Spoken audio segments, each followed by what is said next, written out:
Trumas Perek Vav Mishnah Aleph. This parak is going to be discussing what happens if a person eats truma b'shegeg, a non-kayin obviously, and Perek Zayin is going to discuss what happens if a person eats a zara, a non-kayin, eats truma b'mezid. So oichel truma shegeg mishalim karen v'chaimish. A person who eats truma by accident has to pay karen, which is a principle, and a chaimish is a fifth more than that. This fifth is not a knas, as Mavur in the Gemara Bab Kama. It's not a knas; it's a regular case of mammon. It doesn't fall into the category of knas, which is a shaila. Reb Shmuel Rozovsky in Bav Metzia, Adav Gimel Amud Beis takes up this discussion about this. The subject of this parak is a non-kain away truma by mistake. For example, he didn't know that it was truma, or he didn't know that eating truma was asur. So the Torah says, "Ve'ishki yochel kodesh b'shgago v'yasav chamishisa alav v'nasan l'kainas hakodesh." If a man eats truma by mistake, he must add a fifth to it, and he shall give the kodesh to the kain. The Mishnah explains that he has to add a fifth, which is a quarter of the principal, which is a fifth of the final total. For example, if someone ate 4 zuz worth of truma, he must add 1 zuz of produce to the payment. Thus, the total is 5 zuz of produce, of which the extra zuz is a fifth. Whether someone eats it, drinks it, or smears it on his skin, whether it's truma that's tahor or tameh, he must add a fifth, and if he eats the fifth by mistake, he must pay that fifth plus a fifth of the fifth. The Chachamim, however, learn from other psukim that drinking liquids and applying lotions to the body are also forms of consumption for which a kohen must pay the extra fifth. But the chaimesh is you're only mechuyev in the chaimesh when you use something kedarka, meaning if he drinks the wine or he applies the oil on his skin. But if someone uses truma in a strange way, he drank olive oil, he doesn't have to pay the chaimish because it's not kedarka achilasa, it's not kedarka, but he's being mazik the truma, which is probably mamayne shel kain. Eine mishalim truma, he doesn't pay with truma. Elo chulin mesukanim, rather he must pay with regular chulin. The heim nasim truma, which becomes truma when it's given to the kain. The chachamim learn the pasuk v'nasan l'kainas hakodesh. He should give the kodesh to the kain, that the karen and the chemish becomes kodesh, becomes truma. Vatashlumin truma, and if he ate that produce by mistake, the new payment that he must make to the kohen also becomes truma.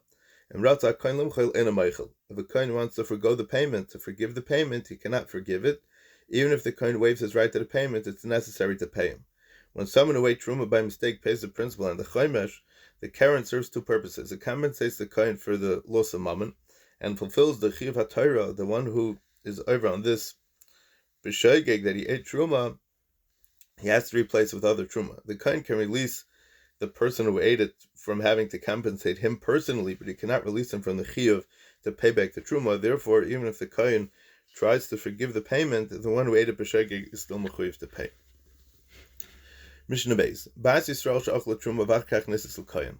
If a daughter of a Yisrael ate truma by mistake and then married a kohen, im truma shalei zacha b'kohen achla. Halacha is that if the truma she ate has not yet been acquired by a kohen, the truma was separated but not yet given to a kohen, so mishalem is karen v'chaimish la'atzma.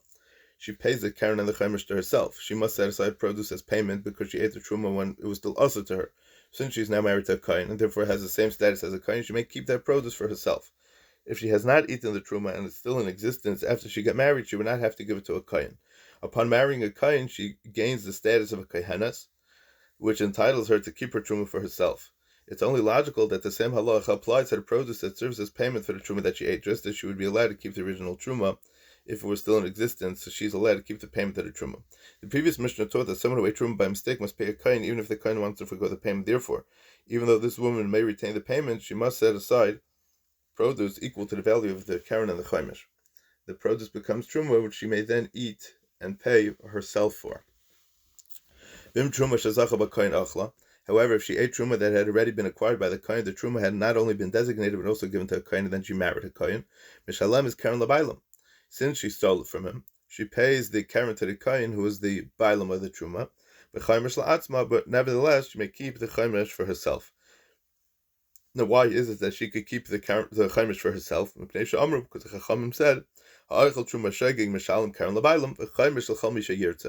someone who eats truma by mistake must pay the karen of the to the bailam of the truma, because that's a loss on the bailam's part. But the fifth could go to any kind that she wants to pay, because the fifth is not part of the compensation of the loss.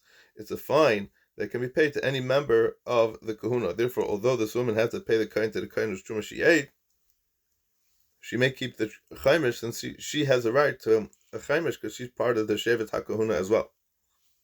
Any kain would include herself as well.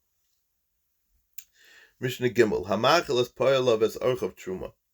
The chiv to pay chaimish is only on someone who ate or consumed truma. If a person stole truma or damaged truma, he must give the kain money to compensate him for the loss, but there's no chiv to pay with the chaimish. The Mishnah is going to deal with a case where a person stole truma and another person ate it. Hamachel is poyalav as orchav truma. If one gave truma to his workers or his guests who are not kaihanan for them to eat, the Mishnah refers to someone who is obligated to feed his workers or guests. For example, he promised his workers food as part of their wages, or he's an innkeeper who undertakes to provide meals for guests, and he fed them truma. He has to pay the karen to the owner, since he's the one that stole it, and whoever ate it, has to pay the chaimish, since they were the ones who ate it. So chaimish is bad who ate it, and karen is bad who took it. That's what Rameir holds. But the chachamim say, hey mishalman karen chaimish. They both pay the karen and the chaimish. And he has to pay them the value of the meal. The workers, or the archim, must pay the karen and the chaimish to the kain with food that became truma. The employer or the innkeeper must pay them the value of the meal that he was required to provide. Mishnah Dalet. Hagaynev truma v'loy achla. If someone stole truma from a kain but didn't eat it, Meshalem tashlum kefil d'mei truma.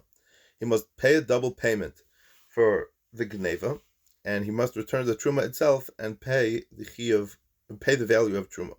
Achla, if he stole truma and ate it, Mishalem shnei karanim v'chaimesh, he pays two principles, meaning he pays kefil, twice the karen and a fifth. Karen v'chaimesh min achulin, the karen d'mei truma. One principle, one karen and a fifth are paid with non-truma produce, because they're payment for the isser of eating truma. The karen d'mei truma, and the second principle can be paid with money worth the value of truma, because it's the second part of the double payment for geneva. Ganav truma is hektish v'achla. If someone stole truma that's hektish, it was donated to the Beis HaMikdash. A kain who was given truma and then donated to the Beis HaMikdash, therefore it has the kedusha of truma and hektish, and he ate it. Mishalem shnei chamashim v'karen. He pays karen and two chamashim. He pays the principal, and one of the fifths he pays to the kain, and another one, or to any kain, and then the second one he's got to pay to hektish. However, he doesn't pay a second principal, a karen, for the stealing, because in the case of stealing from hektish, there's no chiyuv for a double payment. Mishnah Hey. One may not pay with produce that's leket, shricha, or paya, or anything that's hefker, that doesn't have any owner. Nor can he pay with the ma'aser rishon and trumas ma'aser has been separated. Nor with ma'aser sheni or hektish that has been redeemed, because something that's hektish cannot pay for something else which was hektish, and that would be to pay for the truma that had been eaten. These are what Rameir says. The Chachamim allow one to pay with these ma'aser sheni that was nifta and hektish that was nifta already. Why? Because according to the Chachamim, once hektish has been nifta, it lost its kedusha, and you can use it for regular chulin. The Chachamim disagree with Rameir only about the case of ma'aser sheni and hektish that have been redeemed, but they agree, they're moided to Rameir about leket, shricha, and hefker that cannot be used. Mishnah Vav. Rabbi Eliezer says, Mishalman mimin al she'eina mina. One may pay with one type of produce for a different type of produce. The produce used for payment need not be of the same type as the produce that was eaten. As long as he pays with high quality produce for low quality produce. The produce used for payment must be more valuable than the produce that was eaten. For example, if someone ate barley, he may pay with wheat. If he ate dried figs, he may pay with dates.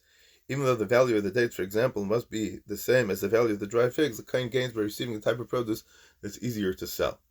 Rabbi Kiva says, "Ein mishalman elami min almina." One may not pay except with the same type of produce as the type he ate. Lefikach. Therefore, im achal kishum shel erev shvius. If someone ate gourds that grew in a year before Shemitah, and no more gourds remain from that year's crop, yamten lekishum shel motzei shvius v'yishalem mehem. he must wait for the gourds that grew in the year after Shemitah and pay with them. Since he must pay with the species that he ate, and since he cannot use Shemitah produce because it's also to use Shemitah produce for business, which includes being Perei Achayiv, and being over here, he needs to be Perei Achayiv to the Kohen because he ate his Truma. He must wait 2 years in this case before he can pay. From the same place in the Torah, that Rebbe Lezer learns a Kula, Rebbe Kiva learns a Chumrah. The pasuk says, in regard to the payment of the Isser of eating Truma b'Shegeg, he should give the Kohen the Kodesh, Kol Shuroi Li'is Kodesh, anything that can become Kodesh, which is Truma. So when they pay with any kind of produce, since all types of produce can become Truma, the Rebbe Lezer. Rebbe Kiva says, when the Torah says he should give it Kohen, Kodesh Achal, it refers to the Kodesh that he ate, and therefore he must pay with the same type of produce that he ate. By using hektish, using the lashon of pasuk as ha-kodesh, this specific kodesh, he has to replace a specific type of kodesh that he ate.